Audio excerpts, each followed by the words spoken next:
Bien le bonjour à tous, merci de nous recevoir chez vous en cette matinée. Aujourd'hui, nous sommes le 26 décembre 2025.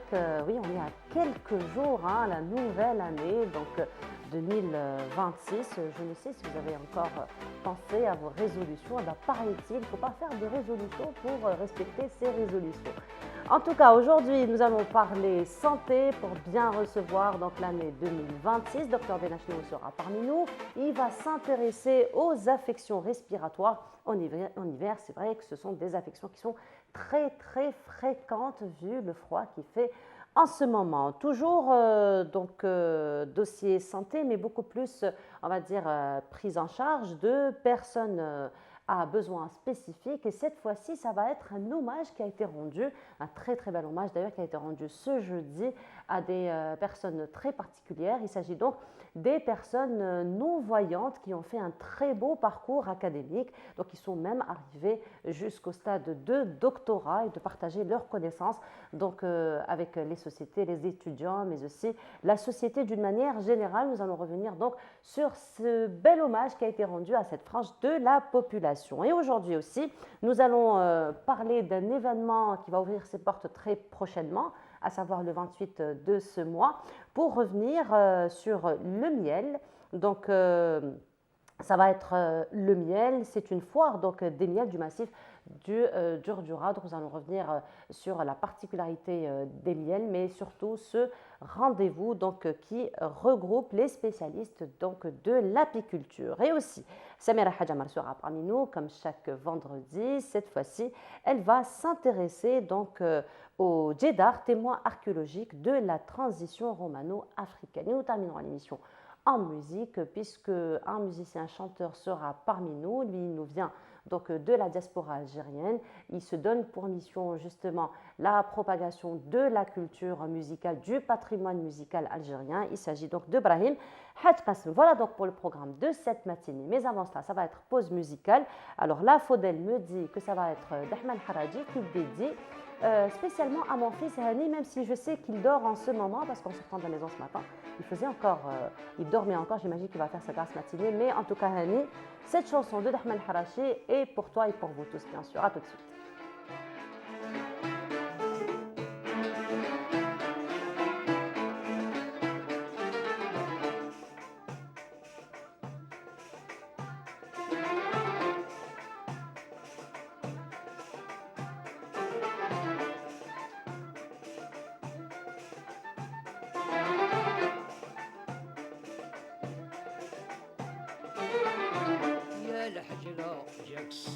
من البعيد مع نسيم الصبحة والشمس طالعة يا لعل جنبك محاين وتزيد مخبية في زينك وانتي شايعة مخبية في زينك وانتي شايعة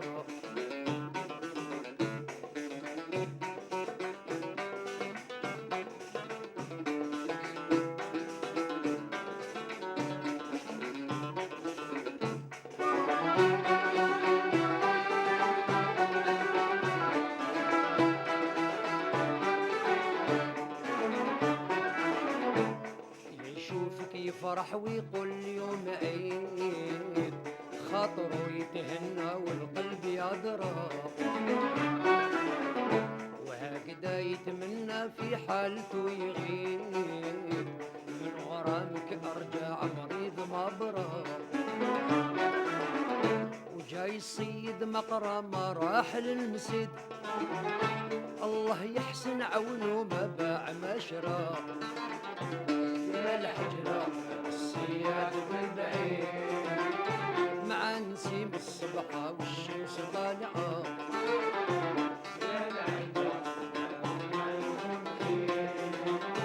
مخبية في زينك وانتي شايعة مخبية في زينك وانتي شايعة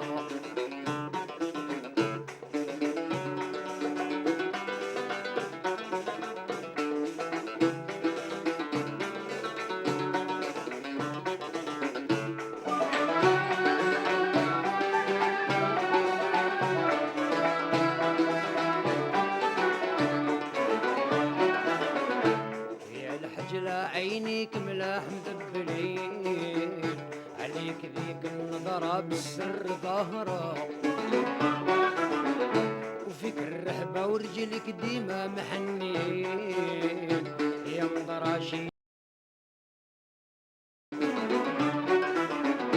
اش عندك قلبك حجرة ولا حديد ما ظهر خيالك وش بيك حايرة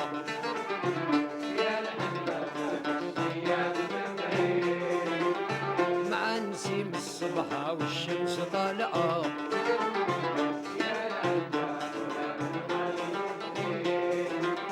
مخبية في زينك وانتي شايعة مخبية في زينك وانتي شايعة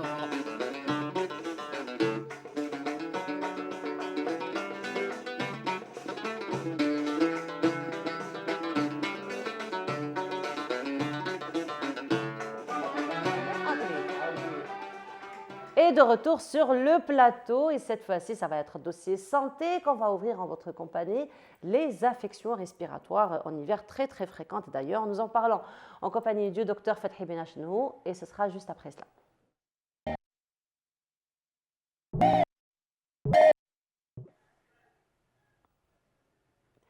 Docteur, bonjour. Bonjour, Comment ça va? ça va? Ça se passe bien? D'abord, bonjour l'Algérie, mon pays, et les Algériens et les Algériennes, avant toute chose. Bismillah. Alors, il y a beaucoup de monde qui vous suivent, docteur. Ça, je peux le certifier, j'ai eu des feedbacks par rapport à cela. Ah, j'espère, alhamdoulilah. Espérons que c'est dans le bon sens. Certainement. Comme on dit, certainement. Et justement, les affections respiratoires, c'est un sujet très récurrent en hiver, docteur. Tout au long de l'année, mais en hiver. En hiver, il y a une accentuation. Voilà. Et vous savez pourquoi? Parce qu'en hiver, la période, il y a une augmentation de la circulation du virus. Oui. Les virus. Dû aux températures? Non, les virus respiratoires. Vous savez qu'un virus, il a un mode de déplacement. Il a, pour se déplacer. En hiver, maintenant, c'est ce qu'on appelle les virus respiratoires. Au moment où je vous parle, si j'ai un virus, j'espère que j'en ai pas, J'espère que j'en ai pas aussi. Hein. Je me suis vacciné, il n'y a pas de problème. D'accord. Donc, c'est respiratoire, il est aérien. Et quand on parle, c'est ça ce qu'il faut comprendre, quand il va faire très froid, on a du brouillard qui sort de notre bouche. Mais ça existe parce qu'il fait froid, on le voit. Mais là, il est présent tout le temps. Oui. C'est une personne est porteuse d'un virus. Et surtout maintenant, les virus respiratoires sont très mobiles, ils se déplacent. Deuxièmement, ils sont accentués parce qu'en hiver, on a tendance, ferme la fenêtre, ferme la porte, ferme le... Or, ce n'est pas ce qu'on appelle, entre guillemets, le courant d'air, c'est dans la pratique courante. Or, le courant d'air, tout ça, ce n'est pas le courant d'air qui rend malade. C'est le fait d'empêcher le courant d'air, c'est ce qu'on appelle l'aération, terwéa, c'est-à-dire le renouvellement d'air. Donc, c'est pour ça que quand on est là maintenant, c'est à 2 mètres. On disait que c'est à 1 mètre. Des études ont montré qu'il faut 2 mètres. La distanciation, encore une fois, physique. Physique de 2 mètres entre 2 personnes. Ensuite, les virus de cette période d'hiver, tout ça, ils sont tout le temps présents. Mais je dis qu'il y a une accentuation de la mobilité. Il n'y a pas d'embouteillage. Les virus circulent à fond la caisse, sans être arrêtés pour... J'ai envie de dire quelle chance, mais bon. Oui, il vaut mieux qu'ils restent à leur place. Voilà, qu'on leur fasse la circulation. Voilà, et surtout, l'air que l'on respire, c'est ce qu'il faut comprendre. L'air que l'on respire, il a des caractéristiques de température, et l'air est froid quand on est dehors, maintenant la température baisse, et deuxièmement, cet air, ça paraît bidon, il se déplace rapidement. Et ensuite, troisième caractéristique, il a ce qu'on appelle une hygrométrie, c'est-à-dire un taux d'humidité. Et on le voit, dans les maisons, c'est l'inverse, on ferme les portes, on ferme les fenêtres, donc la chaleur avec le radiateur diminue le taux d'humidité, ce qui fait qu'on a une irritation.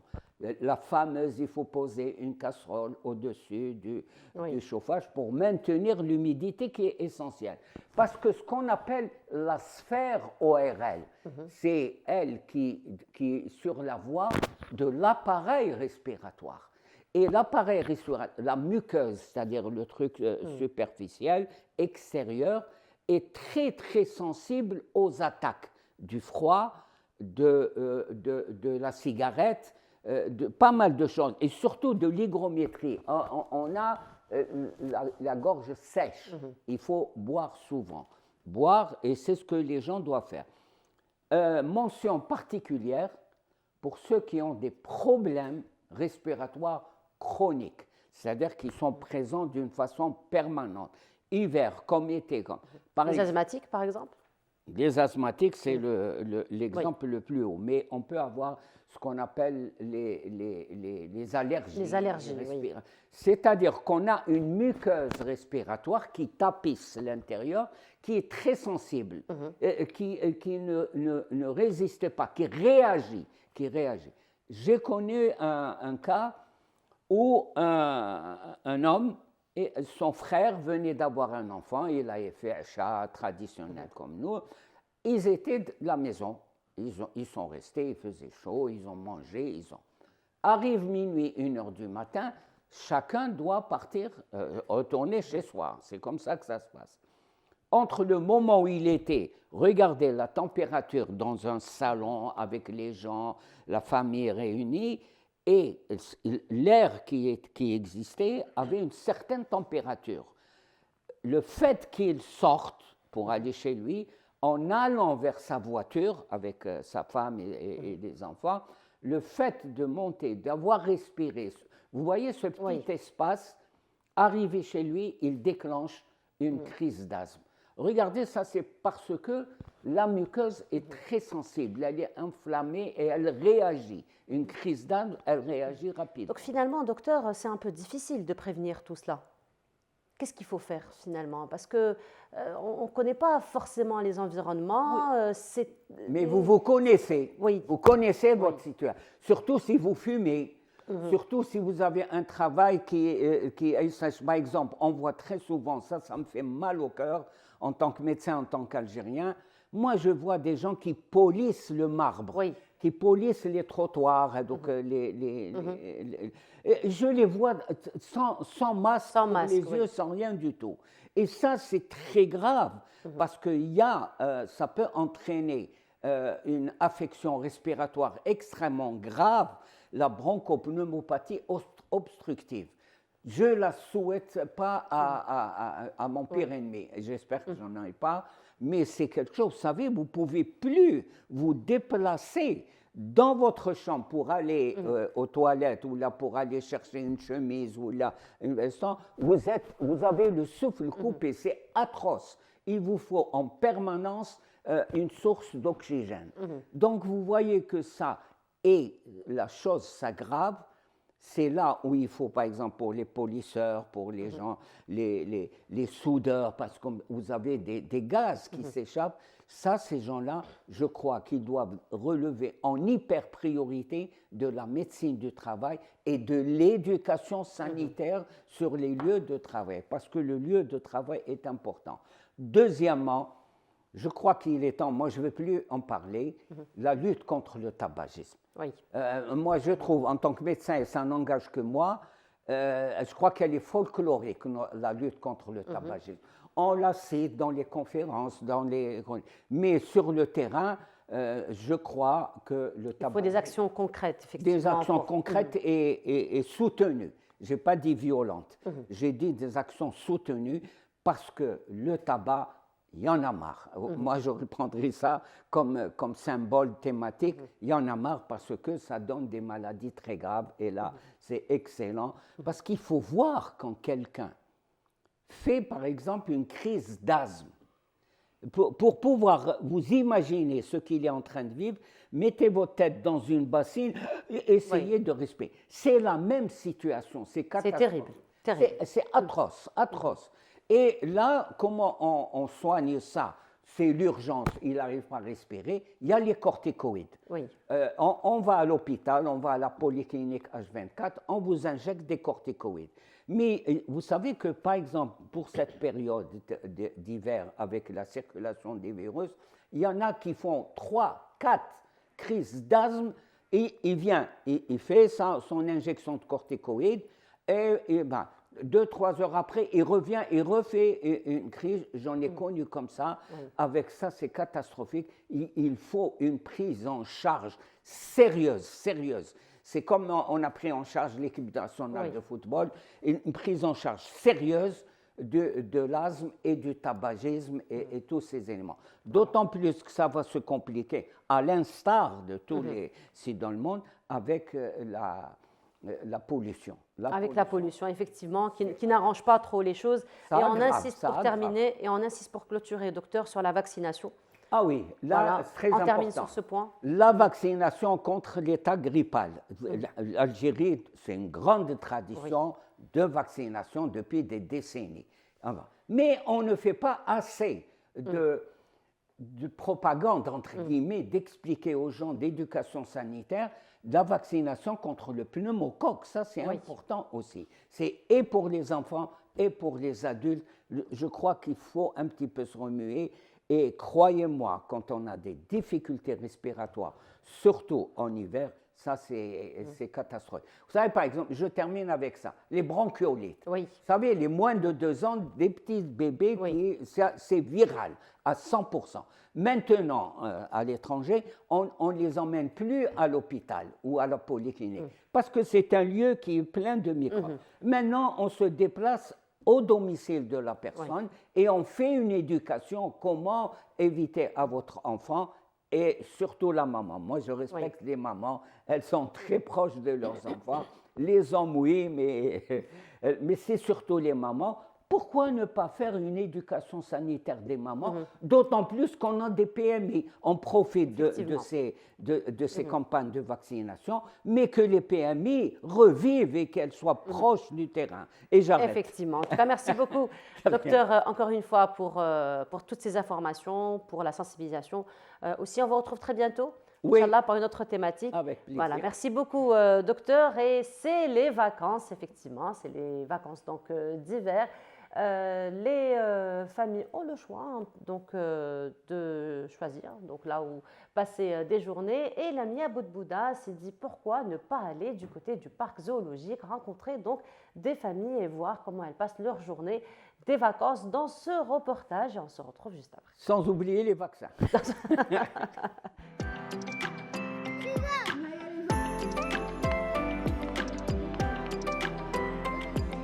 Atlas, Oscar, Chico, Kimba et Kashia. Derrière ces prénoms, des pensionnaires bien particuliers. En cette journée des vacances d'hiver, ils reçoivent la visite d'enfants qui ont participé au nourrissage de nos amis les bêtes ou tout simplement venus les observer. La famille Brahimi a fait le déplacement depuis Constantine. On a décidé de passer un petit moment aux eaux de Ben Aknoun. Les enfants ont bien aimé, c'est super bien organisé, c'est bien aménagé, les animaux sont en bonne santé. C'était vraiment une journée, je pense, inoubliable pour les enfants.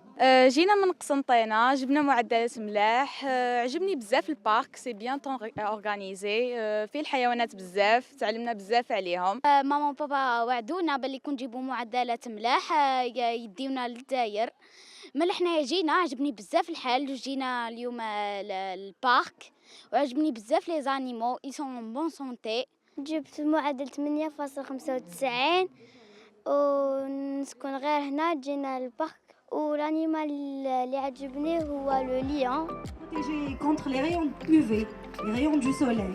Parce que le docteur vétérinaire Mounia Ben Mebarek, accompagné de soigneurs animaliers, donne quelques explications aux enfants qui semblaient suivre avec intérêt ces informations pédagogiques.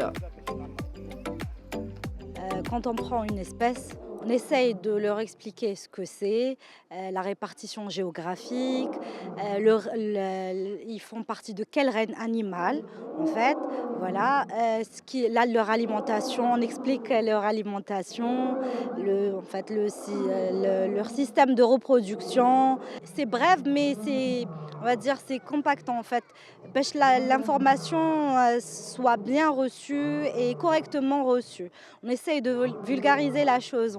ولا فيترينير هذيك عطاتنا معلومات بزاف فادتني كيما ليبوبوتام ياكل كميه كبيره من اكل و il est dangereux ou sa peau elle est sensible عجبني الاسد ملك الغابه وشجاع. Un riche programme a été concocté par le parc zoologique et des loisirs de la Concorde civile pour cette période des vacances.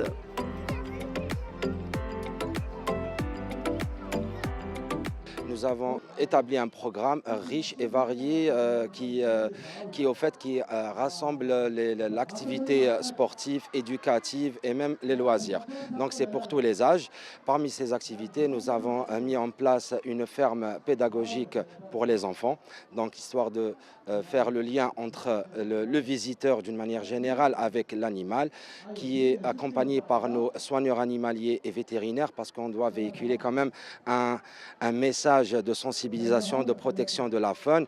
Aussi, côté flore, nous avons une exposition botanique des plantes du parc et quelques activités jardinage. Des stands où l'artisanat algérien et même africain anime les allées du parc. Un stand est dédié à la taxidermie, un art technique qui permet de préserver et constituer l'apparence d'un animal après sa mort. Clowns, musique et rire auront enchanté ces scouts venus de Boumerdes.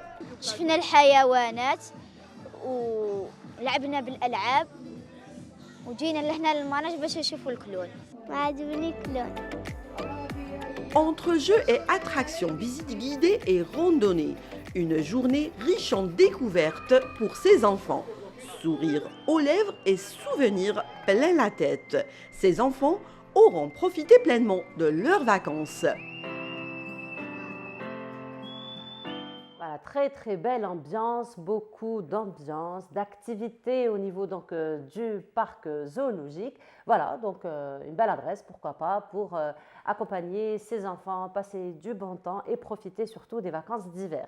Hier, donc un très très bel hommage a été rendu à une frange très particulière de la société dont le parcours académique a été brillant. Donc de nouveaux docteurs mais non-voyants ont été donc honorés hier. Nous en parlons ce matin avec un membre de l'association Qalem qui a été justement à l'origine de cet événement. Il s'agit du docteur Salem Touat. Docteur Mohamed Azouz, excusez-moi. Oui. Bonjour, marhaba bik. Marhaba bik, bonjour madame, et bonjour aux téléspectateurs. Marhaba bik. Alors vous êtes docteur en sciences politiques, vous êtes aussi membre du conseil donc, de l'association Qalem. Absolument. Marhaba bik. Alors avant de parler un petit peu de cet événement, vous me disiez que 29 ans auparavant, vous étiez assis à la même place. Absolument.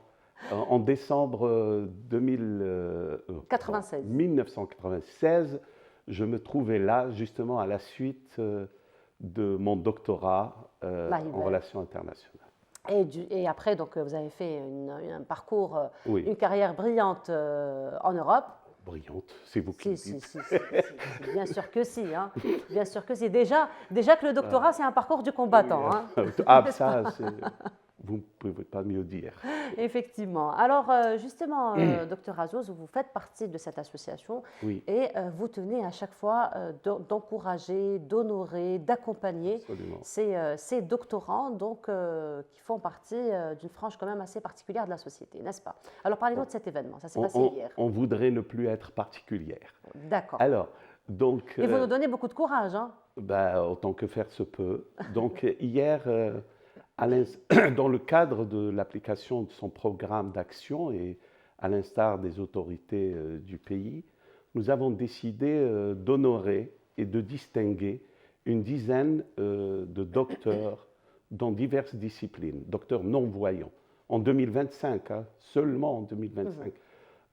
Une dizaine de docteurs non-voyants en droit international, en relations internationales, en sciences de la communication également, mais aussi ce qui est inhabituel. Bon, il y a la littérature, ça c'est commun, mais ce qui est inhabituel, nous en avons aussi distingué une personne en mathématiques. Donc, c'est vraiment pas quelque chose de simple, d'aisé à obtenir. C'est un challenge qui a été relevé. Complètement. Donc, il est important de souligner que leur grand mérite, tant les difficultés sont énormes, humaines et matérielles, qu'à cet effet, le cadre législatif existant, les autorités universitaires et les employeurs publics et privés se doivent d'apporter aide et soutien pour la réussite du parcours de ces lauréats. Donc c'est très important, c'était l'intérêt de devoir les distinguer pour dire que cela existe et qu'ils méritent d'être accompagnés pour la poursuite de leur parcours, notamment professionnel, ce qui n'est pas aisé. Effectivement, le cadre législatif, comme j'ai échangé hier avec les autorités présentes, existe, mais il faut que les exécutants prennent à bras-le-corps cette problématique pour aller de l'avant. Il est important que je souligne que l'intervention d'hier ou la cérémonie d'hier était soutenue par Air Algérie, un sponsor, et Saïdal. C'est très important. Alors, vous avez justement, pour mettre en valeur tous ces parcours exceptionnels, vous avez mis en circulation un livre, donc à la Defa Fil Ams, n'est-ce pas, où vous revenez, dans lequel donc, vous revenez sur des parcours exceptionnels. Alors, parlez-nous un peu donc, de cette initiative, de cette édition. Donc, ce petit livret qui a été commis par 7 non-voyants qui nous ont présenté leur parcours de vie, une sorte de biographie, on va dire psychologique, sociologique, familiale, etc. Ils nous ont fait part des difficultés vécues, des réussites obtenues. Ce n'est pas les doctorants d'hier, hein, mais c'est des personnes choisies ici et là à travers le pays au parcours typique ou atypique, avec des réussites ou des échecs. Mais c'était important de faire cette première édition et nous poursuivrons cet effort pour présenter à la nation tout entière, aux personnes intéressées de près ou de loin à cette catégorie de personnes, pour dire, voilà, dès lors que des moyens sont mis à disposition, nous devenons, comme dirait l'autre, normaux. Voilà, donc c'est ça l'objectif de ce livret. Belle initiative justement qui met en valeur tous ces beaux parcours. Absolument. Et ce sont des parcours donc, qui restent toujours inspirants, donc des parcours par lesquels on peut apprendre d'ailleurs beaucoup de belles choses. Absolument. Alors d'autres objectifs justement de cette rencontre? Hier, si vous voulez, il y a 2 points qui ont émergé des échanges lors de la cérémonie. Tout le monde a soulevé, par divers moyens, d'abord la problématique de l'ouverture des comptes bancaires pour les personnes handicapées, qui leur est interdite, sauf si ils se font assister, ce qui n'est absolument pas normal. Personnellement, dans mon expérience personnelle hors du pays, à travers plusieurs pays, je n'ai jamais rencontré cette difficulté. Et il n'est pas normal qu'en 2025, dans notre pays, on soit encore à échanger de cette problématique. Nous avons eu une promesse du président du Conseil des droits de l'homme qu'il prenne à bras-le-corps ce problème pour l'évoquer avec les autorités compétentes. Donc, c'est très important que les personnes non et malvoyantes, comme tous les handicapés, aient librement et en autonomie des comptes bancaires à l'instar des autres. Ça, c'est le premier problème. Le second problème malheureusement soulevé hier et qui est un sujet malheureux. Et loin de moi l'idée de polémiquer, mais il y a quelques jours, nous avons perdu une personne non-voyante qui travaillait à la Bibliothèque nationale d'El Hamma et qui s'apprêtait justement à soutenir une thèse de doctorat traitant de l'histoire du port d'Alger et qui est tombé dans un trou à la suite de travaux. Il est resté dans le coma 1 mois et il est décédé par la suite. Rabbi yarhamou. Il est important que tout le monde prenne ses responsabilités et ses engagements dans le cadre des cahiers des charges, des travaux engagés pour protéger ces trous. Pas uniquement pour les non-voyants, mais pour tous. Il y a des enfants qui jouent, il y a des personnes âgées, il y a des malvoyants, il y a des personnes qui perdent progressivement leur vue. Donc, il y a des mamans avec leur poussette qui pourraient ne pas voir le trou. Un trou de 3 mètres, c'est quand même dramatique d'en arriver là. Donc, les autorités locales et les personnes chargées de ces travaux, donc les entreprises, sont très cordialement invitées à prévoir la protection de ces travaux. Je ne vous cache pas que nous examinons actuellement en lien avec des juristes spécialisés la possibilité de porter l'affaire devant la justice pour que les consciences s'éveillent à ce sujet.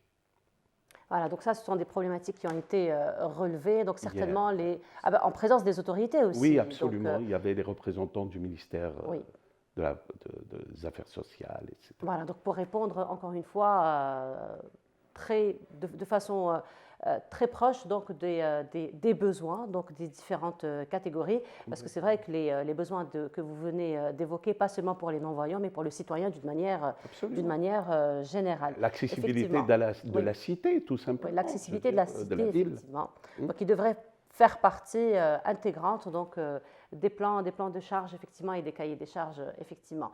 Alors, parlons un petit peu de ces doctorants donc, qui ont été honorés hier. Alors, vous avez dit une dizaine, pluridisciplinaires aussi, donc beaucoup de disciplines ont été honorées, ont été honorées durant l'événement. Ce qui est intéressant, c'est qu'ils viennent pratiquement de tout le pays. Nous en avons du sud, de l'ouest, du centre. Donc, c'est déjà quelque chose de très appréciable. Voilà, et justement, par rapport à l'association, quelles sont les actions justement que l'association fait pour accompagner ces personnes, pour les encourager à aller jusqu'au bout? Donc, je le rappelle toujours, le doctorat, c'est vraiment un parcours du combattant pour tout le monde. Il faut également noter, avant de répondre à votre question, au fait qu'il y avait des dames et des messieurs, donc c'est bien, c'est la mixité encouragée. L'association Al-Qalam, il faut dire, sa réactivation est récente. Elle date juste de quelques petites années. Elle a évidemment des difficultés financières et de local. Nous en avons un local, mais qui n'est pas encore prêt à recevoir les adhérents. L'occasion pour lancer un appel. Absolument, il est très important, autant que faire se peut, que des entrepreneurs ou des autorités, des collectivités locales nous viennent en aide pour essayer de réfectionner ce local afin qu'il soit accessible aux adhérents. Parmi les activités, comme nous sommes une association essentiellement culturelle, mais pas que, nous avons organisé beaucoup d'échanges, beaucoup de débats autour de sujets culturels, historiques, religieux, etc. Et nous accompagnons autant que faire se peut les étudiants à tous les niveaux, c'est-à-dire au lycée, parce que dans les écoles spécialisées, ils sont déjà accompagnés, mais dans les lycées, les universités, etc., par des moyens matériels, quand cela est possible, mais aussi par des conseils, par des accompagnements, par ceux qui l'ont précédé, les ont précédés.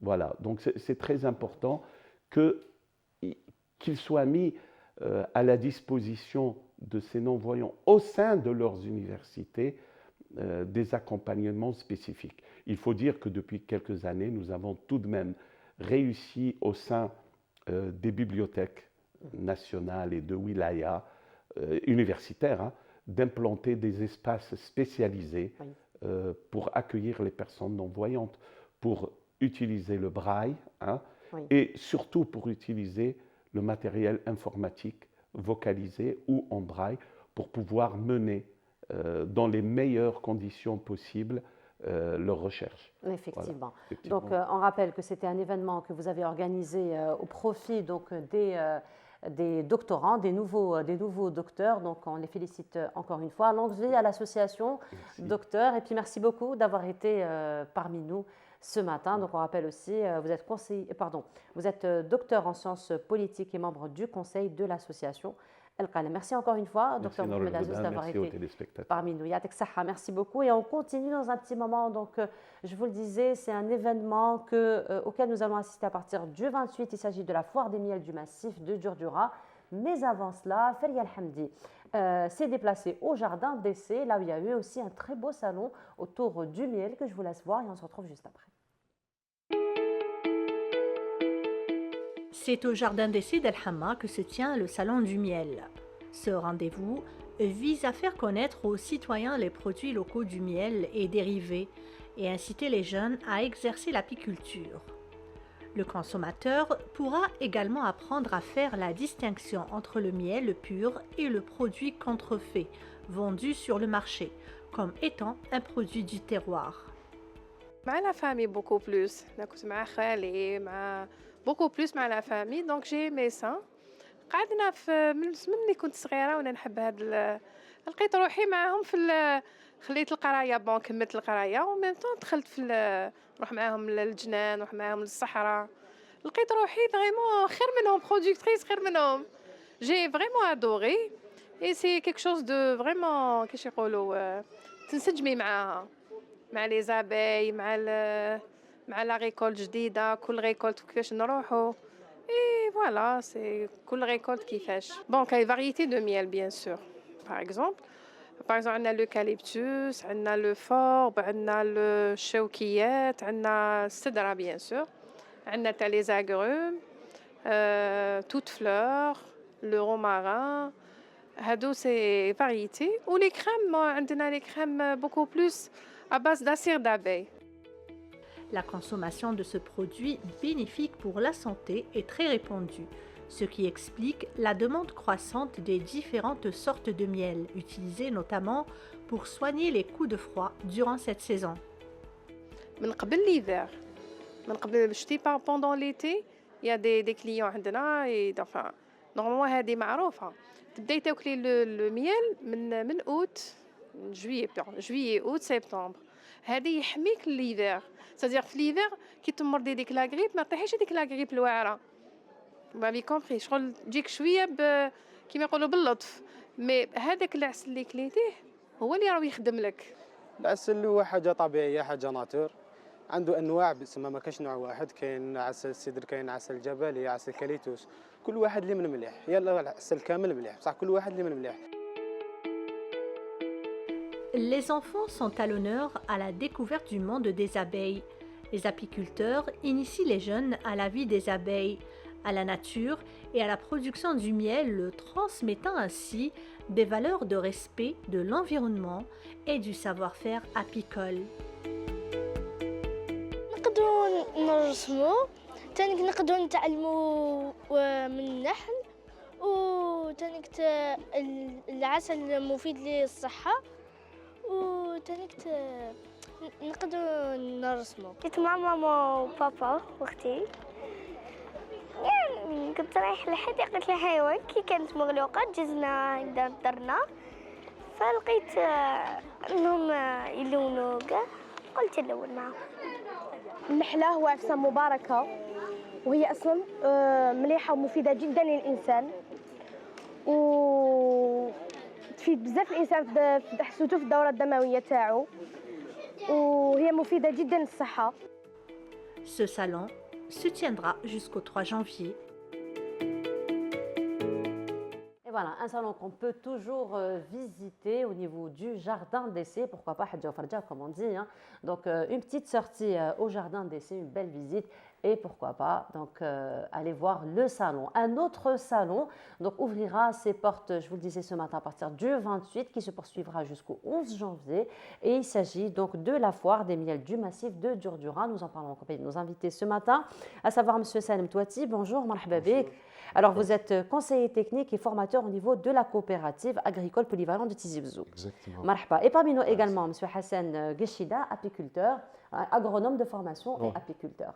Alors, je vous posais d'ailleurs la question et je disais apparemment les apiculteurs n'ont pas de problème respiratoire. On en parlait ce matin en compagnie du docteur Benachnou, mais paraît-il, ils n'ont pas beaucoup de problèmes respiratoires, c'est vrai? Oui, absolument. Ils sont tout le temps dans un milieu sain, un milieu, un environnement naturel. Donc, automatiquement, ils bénéficient de tous les bienfaits des abeilles. De la nature, de la nature, voilà. Et des abeilles, et donc tous les bienfaits du miel et dérivés. Voilà. Voilà. Alors, Monsieur Touati, justement, la foire ouvrira ses portes le 28 de ce mois. Ce dimanche. Inch'Allah. Donc, parlez-nous un peu de cette initiative, de l'organisation de cette foire. Alors, cette foire qui est en 7e édition, donc organisée par la coopérative agricole polyvalente de la Wilaya Tizi Ouzou, donc en collaboration avec l'APC de Tizi Ouzou et l'Assemblée populaire de la Wilaya Tizi Ouzou. Nous sommes en 7e édition. C'est une foire qui est organisée déjà il y a très longtemps, en 2015, donc qu'on a commencé à organiser cette foire. Donc cette foire, il se tiendra donc du 28 décembre jusqu'au 11 janvier, donc pour 2 semaines. Il y a une 50aine d'apiculteurs, donc producteurs, qui vont participer à l'organisation de cette foire. C'est une foire pour un petit peu, donc c'est une rencontre entre les consommateurs et les producteurs parce que nous avons encore beaucoup de choses à faire dans ce métier, donc dans ce produit. C'est une foire des miels, mais on retrouvera notamment tous les produits de la ruche, donc miel, donc sous différentes formes, miel donc cristallisé, miel crémeux, donc miel en rayon, miel en section, mais aussi du pollen, de la propolis, de la gelée royale et puis même certaines productions qui sont faites à base de ces produits de la ruche. Effectivement. Et justement, M. Gueshida, on parle beaucoup de miel, mais les dérivés sont aussi bons que le miel. Peut-être ils ont d'autres effets thérapeutiques, hein, d'ailleurs. Et c'est un petit peu votre spécialité, donc miel et dérivés. Parlez-nous un peu de votre activité. Justement, il n'y a pas que le miel comme produit de la ruche. Il y a d'autres produits qui sont complémentaires au miel. On connaît principalement le miel, mais il y a aussi ce qu'on appelle le pollen, la propolis, principalement ces 2 produits qui sont consommables. Oui. En dehors des autres produits comme la cire qui est utilisée dans d'autres domaines. Donc le miel et le... Alors si vous permettez, j'avais lu une expérience qui a été faite il y a quelques années de cela, hein, vraiment je parle, je crois c'était années 70-80, une expérience qui a été faite par rapport à la cire. Et on avait demandé aux mamans qui avaient des enfants asthmatiques de brûler une bougie faite à base de cire à 100% d'abeilles, une demi-heure avant que les enfants en arrivent. Donc qui rentrent de l'école. Et quand ils rentrent, ce qui paraît que les crises d'asthme cessent passer. L'inhalation finalement de la cire. La cire parce qu'elle contient aussi une proportion de propolis et surtout la propolis, elle a des effets thérapeutiques miraculeux. Oui. Donc conjugué à l'utilisation, à la consommation du miel, ça forme un produit complet. Donc vous avez le miel ici qui est un produit énergétique et le pollen c'est protéique, donc ça complète un petit peu sur le plan alimentaire. Et la propolis, elle est là pour apporter d'autres effets thérapeutiques puisqu'il s'agit d'un antibiotique naturel. Il a des effets très très importants sur la santé. Et donc c'est ce que vous essayez de promouvoir à travers votre Justement, parce que c'était... Ouais. Alors la propolis, surtout la propolis. Les derniers temps, les gens ils ont trouvé un intérêt important dans sa consommation à titre préventif et même à titre curatif. Donc étant donné que des gens ont utilisé ces produits-là de la propolis, les résultats ils sont là, ils sont importants. Donc il y a un gain d'importance pour ce produit-là. Bien sûr, le miel il est indétrônable. C'est le premier produit. Hein. Le pollen aussi il commence à être utilisé, consommé. Et donc tous ces produits-là, ensemble, ils apportent un bien-être pour la personne. Effectivement. Alors, je reviens un peu aux participants. Donc là, justement, on va avoir plusieurs types de miel qui existent, n'est-ce pas? Donc, chacun un petit peu de sa spécialité. Alors, si on doit parler des types de miel, il y en a combien? Est-ce que c'est comptable d'abord? Oui. En Algérie, donc, on a rencontré une vingtaine de miels différents en Algérie. Parce que, bon, avant, on avait à peu près 5 ou 6. Mais avec, comme vous le savez très bien, l'Algérie est un pays continent. Oui. Donc, ces dernières années, on commence à produire du miel au centre, à l'ouest, à l'est, et au sud, à la steppe, donc même dans l'extrême sud maintenant, parce qu'il y a la découverte du tapis mellifère algérien qui est très, très diversifié.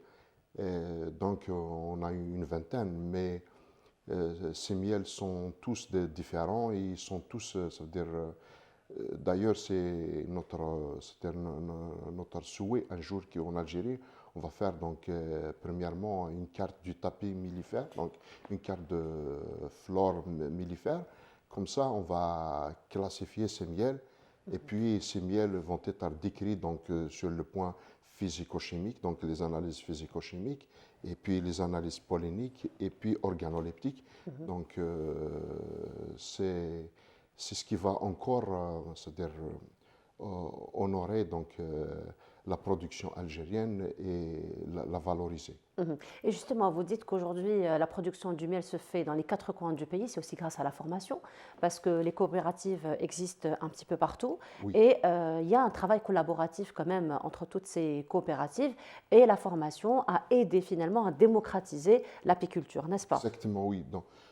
Donc c'est vrai, ces dernières années, il y a un grand travail qui se fait au niveau de la vulgarisation et de la formation, de l'appui technique et de l'accompagnement des apiculteurs. Nous, dans notre coopérative, nous avons annexé qu'on a appelé rucher École Djurdjura. Donc le but de ce rucher, c'est un petit peu donner des formations pour les gens qui s'installent dans l'apiculture, mais aussi pour accompagner les apiculteurs. Dernièrement, nous avons c'est-à-dire fait et justement rassembler des apiculteurs autour d'un sujet qui est la production des miels bio. Donc pourquoi? Parce que nous, en Algérie, nous sommes déjà, notre production, il faut le dire, il est déjà presque bio. Pourquoi? Parce que nous avons des sols qui sont vraiment encore très naturels, donc nous n'avons pas de pollution, nous n'avons pas à utiliser beaucoup de chimiques dans notre agriculture et dans notre espace. C'est pour cela que nous souhaitons que les choses restent à ce stade et que les apiculteurs produisent des produits de très très haute qualité. Voilà, surtout la qualité qui prime encore une fois. Justement, Monsieur Rechida, là, Monsieur Toiti me tend directement à la perche parce que votre production, justement, n'est pas très touchée par les produits chimiques. Vous me le disiez, vous partez toujours en haut des montagnes. Finalement pour vos activités, n'est-ce pas? Ça se passe comment justement pour assurer cette qualité optimale du miel aujourd'hui, parce que le miel est très exigeant. Enfin, l'abeille déjà, elle est très exigeante. Oui, la problématique de certification bio pour le miel, elle repose principalement sur 3 axes. Vous avez l'environnement, la santé de l'abeille et les bonnes santé de l'abeille et les bonnes pratiques apicoles. Bon, pour l'environnement, presque le problème ne se pose pas à grande échelle. C'est une aubaine, hein, c'est une chance que nous avons. Sauf certaines régions bien précises qui utilisent certains produits chimiques et qui sont bien cernés, donc qui peuvent être évités par les apiculteurs. Mais sinon, nous avons plus de 90% de l'espace apicole où on peut faire de l'apiculture. C'est un milieu, c'est un environnement complètement sain. Donc il reste le deuxième volet, c'est la santé de l'abeille. On peut travailler là-dessus. Il y a des moyens d'approcher l'abeille avec des moyens naturels. Et quand on parle de santé d'abeille, on parle de quoi exactement? Des traitements, principalement des traitements, puisqu'il y a une menace importante capitale de l'abeille qui est le varroa. Donc il y a une approche. Le varroa, c'est un parasite. C'est un parasite qui fait beaucoup de dégâts pour l'abeille. Donc on peut l'approcher avec une manière plus naturelle, c'est possible. Ça se fait ailleurs, donc on peut le faire même chez nous. Et le troisième volet, c'est les bonnes pratiques apicoles aussi qui sont possibles d'être prises en charge. Et là, on aura un produit certifié Et bio. bien sûr, les approches d'apiculture, C'est là, de- c'est beaucoup plus la formation. Donc là, il ne faut pas s'improviser apiculteur. Absolument, n'est-ce pas? absolument, absolument. Donc là, on a besoin d'expérience, on a besoin d'encadrement. Pour Oui. quelqu'un qui débute, hein, surtout. Mais après, Oui, donc on a tous les moyens pour arriver à un bon résultat sur le plan de la qualité. Déjà, on y est dans la qualité. Maintenant, il faut la canaliser, il faut la mettre en œuvre. mhm. Voilà. D'accord. Alors, donc, la foire, on le rappelle, c'est entre le 28 décembre et le 11 janvier. Vos attentes par rapport à cet événement? Alors, donc, nous, on organise cette foire, donc c'est pour nous c'est-à-dire un espace beaucoup plus surtout pour communiquer déjà entre nous en filière. Mhm. Nous, chaque année, on rappelle aux apiculteurs, donc il faut premièrement appuyer le tapis mellifère algérien. Surtout, nous, on soutient l'idée de El Jazair El Khadra. Oui. Nous sommes en parfaite collaboration avec toutes ces associations qui travaillent pour planter, parce que, deuxièmement, on essaye de vulgariser autour d'abord de choisir des bons endroits pour c'est-à-dire exploiter en apiculture. Nous sommes aussi un espace, c'est pour communiquer, c'est pour le matériel utilisé en apiculture. Donc il faut un matériel de qualité, il faut promouvoir la qualité du produit algérien, mais aussi pour la préservation de la race donc, des abeilles algériennes, donc c'est la Pis mellifera intermissa. Donc nous avons une race qui est ici, ça veut dire qui a vécu pendant des millénaires, qui sont, c'est-à-dire développement se calque sur les biotopes algériens. Donc nous sommes ici pour dire qu'il faut préserver cette abeille. Nous sommes aussi donc pour un meilleur donc, accompagnement des apiculteurs par rapport à toutes les bonnes pratiques apicoles. Et aussi, on invite tous les citoyens algériens de venir donc, pour découvrir donc, ces trésors de la ruche qui sont les miels, les pollens, les cires, la propolis. Et vous savez, par exemple, vous avez parlé tout à l'heure des maladies respiratoires.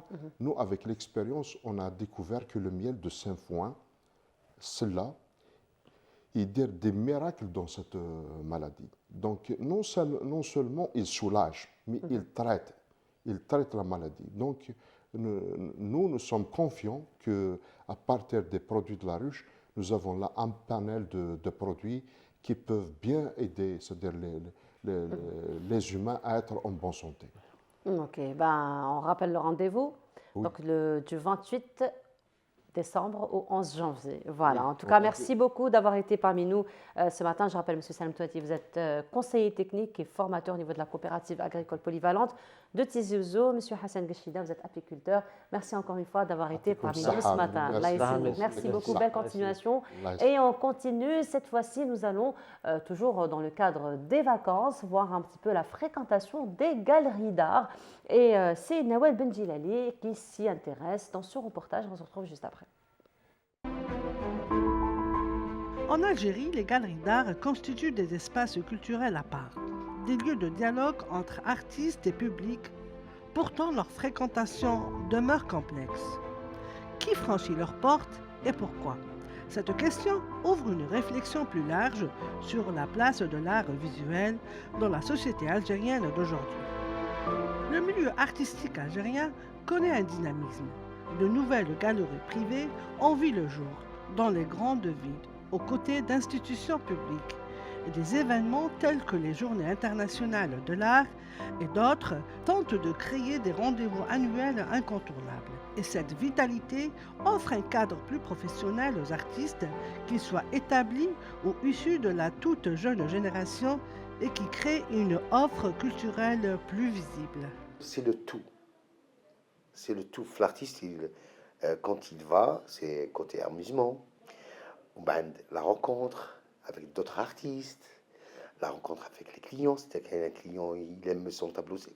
Quand un client vient et me dit « Waouh, c'est joli », c'est-à-dire un volcan à l'intérieur, c'est-à-dire je plane, c'est bon. Même quand il a battre, parce qu'il a aimé ce que je fais. Vous voyez, d'un côté. D'un autre côté, j'ai trouvé un foyer pour une œuvre que j'aime. Le jour du vernissage, il y a beaucoup de monde, et il y a beaucoup de curieux, il y a beaucoup de passionnés, les Joe.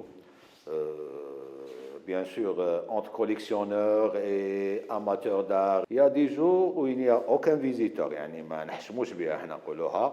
Bien sûr, on est présent sur les réseaux sociaux, on est présent sur les réseaux sociaux. Oui, on a des commandes à travers les réseaux, à travers de tous les coins d'Algérie, mais ça reste qlil. Le public se compose souvent d'artistes, collectionneurs, universitaires et membres d'une classe moyenne urbaine cultivée.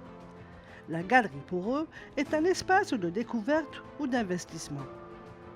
Les vernissages, quant à eux, fonctionnent comme des événements sociaux où l'on vient pour se rencontrer et échanger. Une frange plus jeune, souvent connectée, poussée par la curiosité et à la recherche d'une expression identitaire moderne, s'y intéresse. Malgré cela, une grande partie de la population, par méconnaissance ou par sentiment que l'art n'est pas pour eux, reste éloignée. Celui qui aime l'art, il vient visiter, ça ne veut pas dire qu'il achète. Point. Normalement, c'est ça.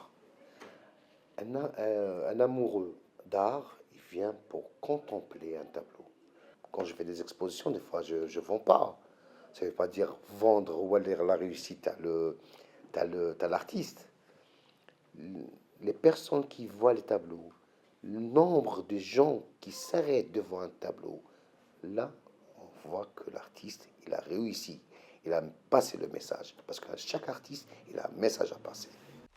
L'enjeu principal pour l'avenir est de l'effort accru de médiation. Ateliers pédagogiques, partenariats avec les écoles, une communication plus inclusive et la décentralisation. C'est très important pour les parents.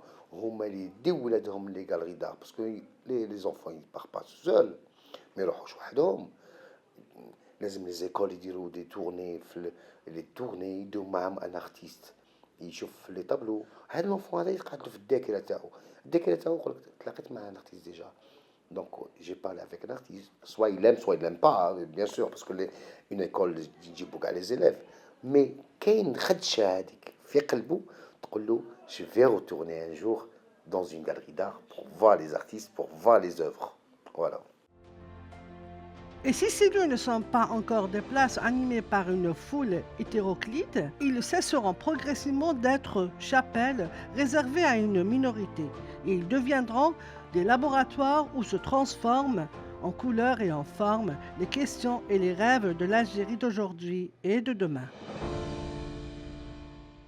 Et c'était donc la fréquentation des galeries d'art. C'était un sujet de Nawel Benjilali, un autre bon plan pour ces vacances d'hiver. Et cette fois-ci, Samira Hadjamar nous promet un petit voyage du côté de Tiaret, c'est ça?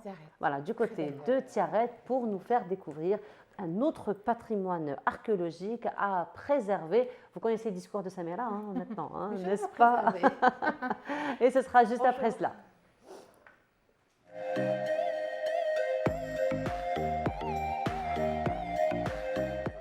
Bonjour Samira. Bonjour Nour. Comment ça va? Bonjour à tous. Ça se passe bien. Alors, on n'est pas seul aujourd'hui. Non, on a un très bel invité. Un très bel invité qui nous donne d'ailleurs rendez-vous demain. Mais on est vraiment désolé pour ceux qui apprennent l'information parce que ça sera un spectacle à guichet fermé déjà. Donc, sauf s'il y a des désistements que vous connaissez, vous pourriez récupérer. C'est déjà complet. C'est déjà complet, effectivement. Brahim Hadj Qassem. Bonjour, bonjour madame, merci pour l'invitation. Alors, bonjour. Alors Samira va nous emmener du côté de Ferenda, vous allez nous emmener en voyage. En voyage à travers tout le territoire algérien. Voilà, effectivement. On va en revenir pour parler un petit peu de ce rendez-vous. Moi d'abord. Alors Samira, oui, toi d'abord. Bah oui, on a lancé ton jingle que tu apprécies tant d'ailleurs. Alors, tu vas nous emmener du côté de Ferenda. Oui, de Ferenda. Pour nous faire découvrir les Djedar. Les Djedar. Djedar, ça me fait rappeler un petit peu les Star Wars. Ah bon? Oui. Ça pourrait. Jedi. On n'est pas très loin. On n'est pas très loin. Mais déjà, l'endroit en lui-même, qui est dans la plaine de Droussa, à une quinzaine de kilomètres de Tousnina. On connaît Tousnina? Oui. Alors, c'est un endroit qui a très longue histoire. Et bien, pas très loin de là, il y a les djedar. Les djedar, c'est quoi la racine? C'est djedr, c'est mur ensemble. Djedr, donc c'est la racine, voilà, c'est ça, Samira? Voilà, c'est en arabe. Hein, en arabe, oui, bien sûr. C'est ça, c'est un ensemble de 13 monuments, 13 monuments funéraires qui se trouvent sur deux montagnes. Alors la première montagne, c'est Djbel al-Khdar et la deuxième, c'est Djbel al-Arwi. Sur la première montagne, il y a trois, on va dire, mausolées. Il y a 3 tombes, mais tombes avec une architecture assez spéciale. On a commencé à voir les images. Oui. Voilà. On va les voir, ils sont au sommet, ils sont très particuliers. Ça n'existe pas ailleurs en Afrique du Nord. Ça n'existe pas ailleurs dans le Maghreb. On est les seuls à avoir ce genre de monuments, de vestiges. Ce sont des tombes des rois amazirs, des rois numides.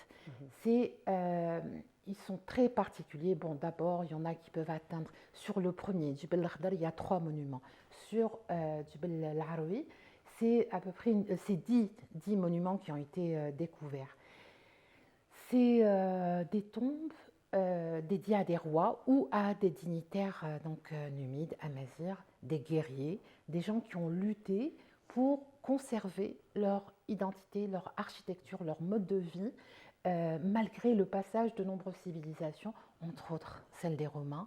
Ils sont en totale opposition avec, on va dire, l'esprit dans l'architecture, dans ce qu'ils présentent comme particularité, avec ce que les Romains faisaient. Ou alors avec ce que ils ont échappé aux Vandales aussi, aux Byzantins. Ils ont aussi, c'est-à-dire, ils ont existé à un moment, alors entre l'an 300 et l'an 700 de notre ère, bien sûr. Hein. Ils ont été alors ces monuments construits à la fin de l'Empire romain, c'est le déclin. Ils ont survécu à l'arrivée des Vandales, des Byzantins, et c'est pas encore l'avènement de l'islam.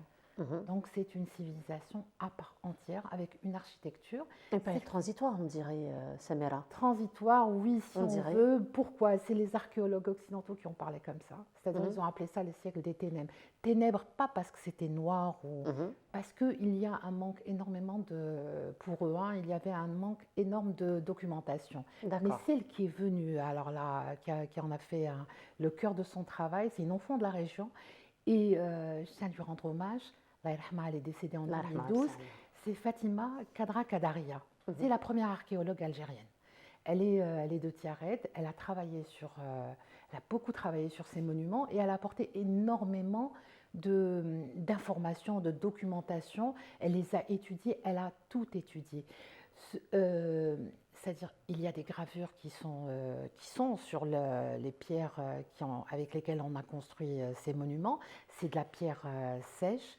C'est de la pierre en réemploi, c'est-à-dire comme les Romains ont fait, comme toutes les civilisations qui sont passées en Algérie, on a tendance à détruire certains monuments et à prendre des pierres, des décorations et à les coller. C'est ce qu'on trouve parfois dans les immeubles d'Alger. On trouve des décorations qui viennent c'est comme la Casbah d'Alger qui a été construite avec les matériaux de la Casbah de Délice, par exemple, ou des monuments de Délice. C'est ce qui s'est passé pour ces monuments. Elle a étudié les inscriptions latines, c'est du libico-berbère. Elle a étudié la forme et alors, si j'ai pris un exemple, il est dans la vidéo, c'est le djedar numéro F, parce qu'ils les ont numérotés. Voilà, on va plutôt symboliser par des chiffres de l'alphabet. Donc sur le premier Djbel al-Khdar, c'est A, B, C. Sur Djbel al-Arwi, ça va de D à M. Donc le F qui est sur Djbel al-Arwi, c'est le plus grand, il fait 46 mètres. Il y a des 46 mètres de la taille du d'accord. Donc il fait 46 mètres. Je crois que je sais pas, il a la taille d'un stade, la moitié d'un stade. Voilà. C'est pas moi qui vais te répondre à cela. La longueur d'un stade, c'est 50 mètres. Voilà, presque. Moi, je n'étais pas sur la taille du stade. Alors, il y a la différence, c'est qu'il y a une vingtaine de chambres. On a un réseau de galeries qui emmènent dans ces chambres funéraires. On a donc des sièges pour les gens à l'époque, les Numides venaient. Il y avait tout un cérémonial, des rituels pour accompagner. Ce sont des demeures pour les morts. Ce ne sont pas des temples ordinaires. Donc il y avait tout leur mobilier funéraire. D'ailleurs, on en a retrouvé à l'époque des premières fouilles. Gzel, on a parlé dans les monuments antiques d'Algérie. On a retrouvé de la poterie, bon, l'or et les... On informe le public, l'or et l'argent a été pillé déjà pendant l'Antiquité. Mais quel, c'est pas la peine d'aller creuser. Par contre, tout ce qui a été retrouvé en termes de bronze, de pierres gravées, une partie est au Musée national des antiquités à Alger. On peut le voir avec les bas-reliefs. D'ailleurs, Fatima Kadaria, elle a travaillé sur ça. On peut retrouver au Louvre aussi, parce que ceux qui ont les premiers chercheurs, donc à partir de 1901, ont porté avec eux des souvenirs en France. Et on peut en trouver aussi au musée de Tiaret.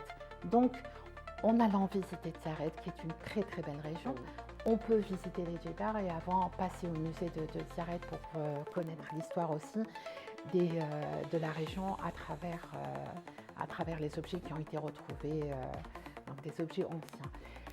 On a des représentations de l'époque donc chrétienne, mais aussi de l'époque, on va dire, païenne, parce que on peut citer l'exemple des mausolées comme celui de Massinissa. Ils ne se ressemblent pas, hein, mais il y a à peu près 4-5 siècles de différence. Il y a quand même une différence. Oui, bien sûr, de temps temporel.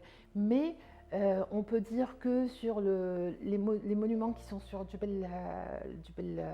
premier Djebel Akhdar sont plus raffinés. Enfin, il y a un esthétique, il y a beaucoup de décoration, surtout le A. Mais une question, Samira, ils ont été restaurés de l'intérieur? On a l'impression que c'est... Oui, il y a eu une première restauration. Voilà. L'Algérie a inscrit en 2002, mais ça subit, hein, on est plein nature. Oui. Ça subit d'abord l'érosion du climat. Normal. Donc, mais après, il y a... Après, Tiaret, on est au plateau, donc effectivement... C'est dans le... J'ai envie de dire, c'est pas dans un musée, c'est un musée à ciel ouvert. On ne peut pas mettre de barrières et de clôtures. Après, il y a le temps, il y a le climat lui-même qui est... il y a les chasseurs d'or, il y a les désosseurs, il y a plein de choses. C'est livré malheureusement à la main de l'homme. Magnifique. Mais bon, c'est inscrit sur la liste indicative de l'UNESCO depuis 2002. On espère que ça sera classé définitivement par l'UNESCO, parce que dès que c'est comme ça, il y a une protection d'ailleurs, il y a déjà une protection qui est engagée, mais il y a aussi des financements qui suivent. Puis ce lieu mérite vraiment une attention particulière parce qu'il est probablement unique en termes d'architecture. Ça montre la puissance. C'était des rois bâtisseurs, ce sont des Numides, c'est des dignitaires de la région, hein, peut-être de Tousnina, qui ont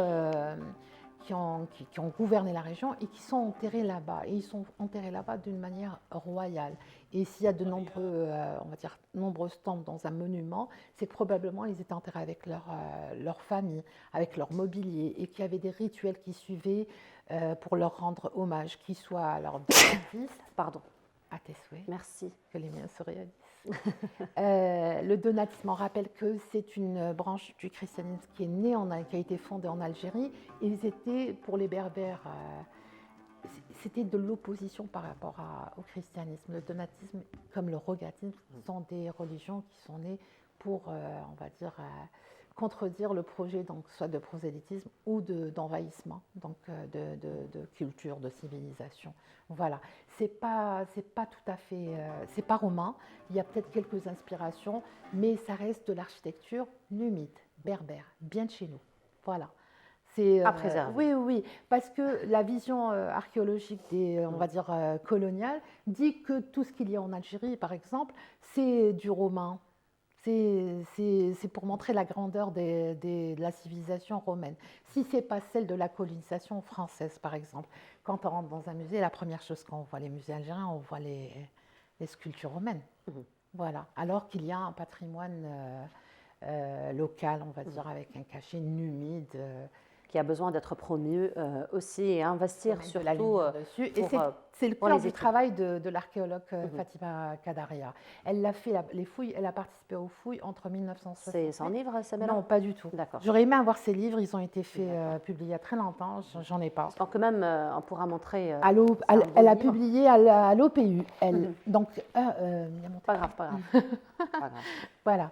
Donc c'est un livre très intéressant. Il reprend les pyramides d'Algérie, donc que ce soit celui de Massinissa, le Madrassen aussi, qui est magnifique, même celui de Massinissa. Il y a beaucoup de travail qui a été engagé par le ministère de la Culture pour la protection de ces vestiges. Il y a le tombeau de la chrétienne, bien sûr. Tout ça, ce sont des monuments funéraires et puis qui racontent une période de l'histoire de l'Algérie. C'est du marquage à la pierre. La mémoire est inscrite sur la pierre, sur une architecture, qu'elle soit circulaire. Les monuments les djedars ne sont pas circulaires, donc ce ne sont pas des basinas. Pardon, voilà. Voilà, donc là, on retrouve quand même un dossier intéressant. C'est pas très loin. Oui. Je crois que c'est 250, non, un peu plus que 250 km. Je ne saurais te dire. Voilà, en tout cas, c'est à l'ouest. C'est après Tlemcen. Non, avant Tlemcen. C'est avant. C'est avant Tlemcen. Tlemcen, on est déjà presque à l'extrémité de l'Algérie. De Tlemcen, on va à Bouchar, on va à Tarid. C'est quelques kilomètres. Mais si on a la volonté, on veut découvrir, c'est pas grand-chose. Oui. Il n'y a pas de monument comme ça à Tlemcen. C'est autre chose. C'est autre chose, Tlemcen. Tlemcen, il y a déjà les cascades. Les cascades, oui, n'est-ce pas? La madrasa de Sidi Boumdi, qui effectivement. est plus ancienne, elle date de plus de 8 siècles. Tu en avais parlé, je crois, une fois. Oui, bien sûr.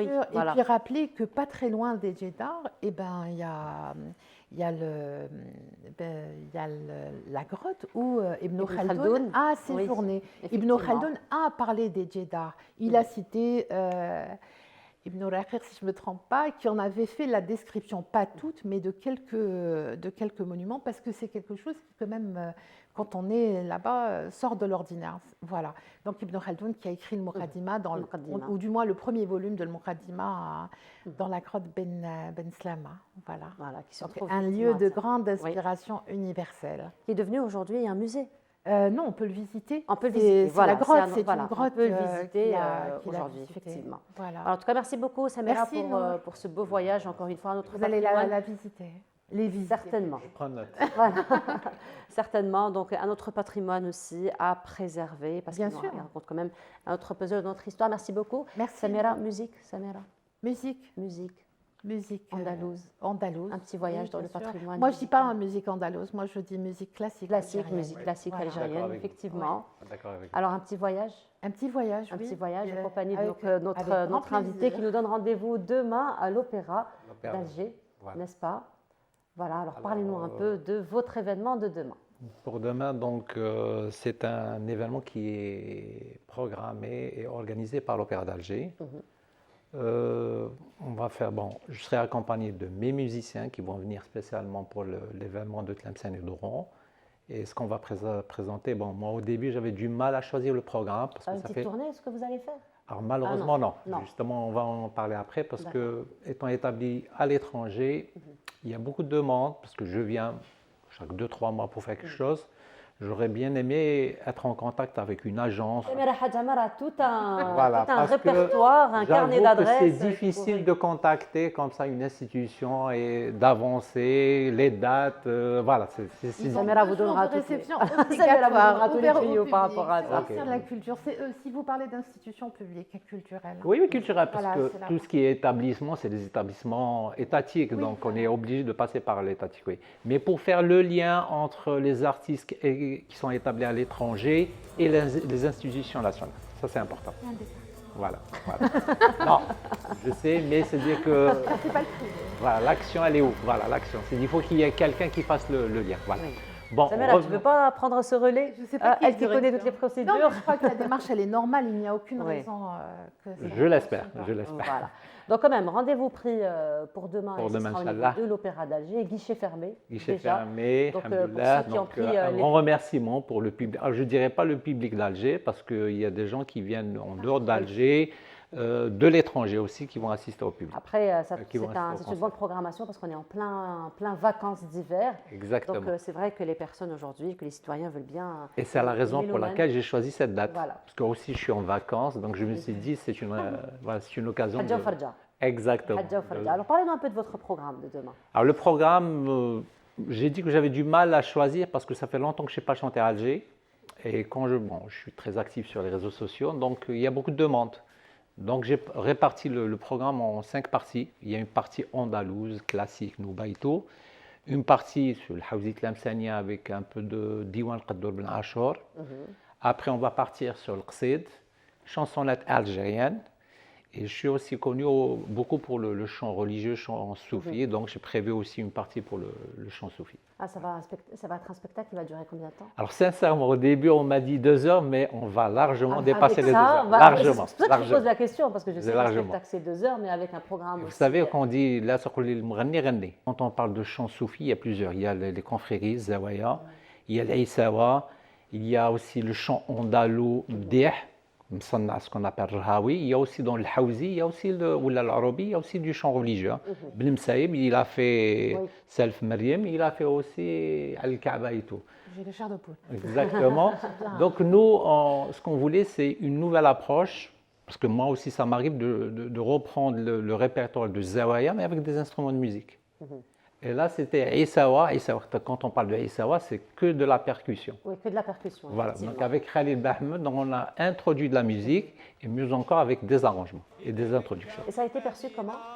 Très très bien. Parce que généralement, quand on apporte c'est ça, c'est que justement, nouveaux éléments, c'est un risque à prendre. C'est un risque à prendre, voilà. Parce que là, on sort de notre zone de confort. Mais je pense que quand on est convaincu par notre projet, donc pour convaincre, il faut être convaincu. On était convaincu par notre programme, donc le message est bien passé. Et puis moderniser certains éléments permet aussi la Sincèrement, ça permet aussi de conservation et ça permet aussi d'attirer les jeunes. C'est très important parce que les jeunes sont exigeants sur les sonorités. Sincèrement, c'est-à-dire qu'on ne peut plus se permettre de ramener des musiciens qui sont des débutants. Donc il faut avoir de très bons musiciens, les harmonies, et là on peut attirer le plus grand nombre de... D'ailleurs, je vous le dis, on parle de musique andalouse, relève, pas de relève. Un exemple qui est très simple, moi j'ai pris l'habitude, les événements, tout ce qui est national ou religieux, les fêtes, je fais une grande soirée, soit ici, soit à l'étranger. Donc cette année, le Mawlid Nabawi, on a fait une grande soirée avec Lila Boursali. À la mosquée de Paris? Alors ça, je vais vous en parler. Oui. J'ai fait ça, Oui. c'était l'initiative du recteur de la mosquée de Paris. C'est-à-dire on a fait la fête de la musique le 21 juin, mais on l'a fait les jardins de la mosquée de Paris, sans instruments. Pour la deuxième édition, et ça s'est très très bien passé. Ouais. Alors pour le Mawlid Nabawi, donc, c'est-à-dire on a pris la grande salle de conférence du Méridien qui prend 3000 places. Et c'était à guichet fermé. À guichet fermé. Guichet fermé. C'est-à-dire qu'on ne peut pas dire que les gens n'aiment pas ça, mais ils aiment beaucoup. Ça dépend de l'approche, comment elle est et comment on va les attirer. Mais ça marche très bien.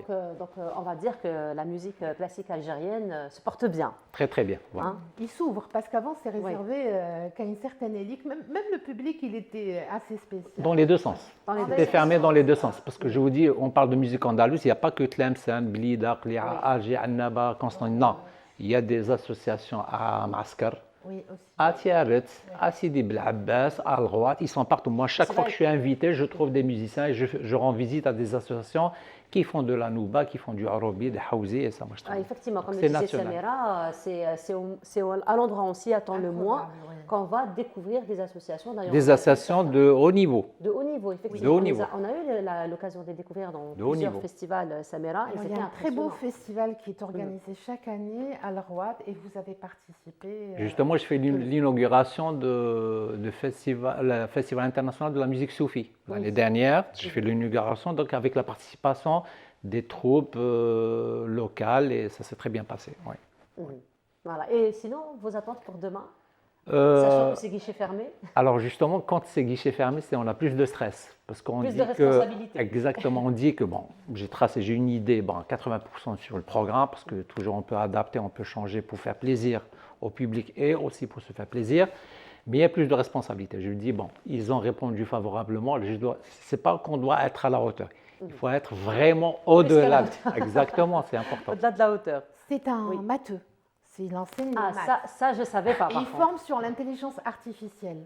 Alors, moi, je me demandais s'il y aurait une possibilité par rapport au spectacle, puisque c'est à guichet fermé, on peut plus, les gens ne peuvent plus, le public ne peut plus en acheter, de faire, comme fait par exemple le théâtre de Constantine, les représentations sont en live sur les réseaux sociaux, sur TikTok? Probablement, justement, là, c'est pas moi, c'est les institutions. Oui. Parce que là, après, c'est des contrats, mais entre nous, bon, il faut prendre connaissance du contrat avant, par après le spectacle. Oui, bon. Donc, mais c'est bien. Envisageable, pourquoi D'ailleurs, pas, vous parlez de ça. spectacles à venir. Je me rappelle quand on a organisé, parce que moi je vis à l'étranger, donc c'est l'agence Loutar qui a fait le nécessaire avec Laïla Kibir pour le spectacle qu'on a fait au Méridien. Donc ils ont sollicité la télévision algérienne. Donc 2-3 jours après, ils ont diffusé le spectacle en entier. Donc, il existe sur YouTube et tout. Donc nous, on est toujours ouverts. Au contraire, le but, ce n'est pas de rester restreint sur le public, les 1400 personnes qui sont là. Il faut qu'il y ait une ouverture. De faire profiter Exactement, d'autres personnes c'est notre but. Voilà, qui n'ont pas pu répondre favorablement. Mais sinon, c'était la perche pour est-ce que IA peut, avec musique classique algérienne, IA peut tout faire, andalouse, exactement, tout faire avec l'IA, Il y a tout moyen faire. avec... Exactement. Alors, sachant que je suis ingénieur, diplômé de l'Université de sciences et technologies d'Oran. Et quand je suis parti en France en 2005, j'ai fait un master en maths. J'ai passé le concours en 2008, je suis prof de maths, certifié, rattaché à l'Académie de Versailles. Voilà. L'intelligence artificielle. Je dis, je pouvais tout pour faire. La musique. Voilà, moi, par exemple, moi, je peux programmer des sujets de maths pour différents niveaux, pour ceux qui ont des handicaps, ceux qui n'ont pas de handicap, la façon d'écrire les lettres, le caractère. Par exemple, au lieu de donner parce qu'on parle beaucoup de résolution de problèmes, au lieu de donner un problème à résoudre, on va le répartir en plusieurs questions pour faciliter. Et bien, la même chose pour la musique. Pour ce qui est intéressant pour nous, ça c'est un nouveau projet, c'est que déjà il faut avoir un programme qui est fixe.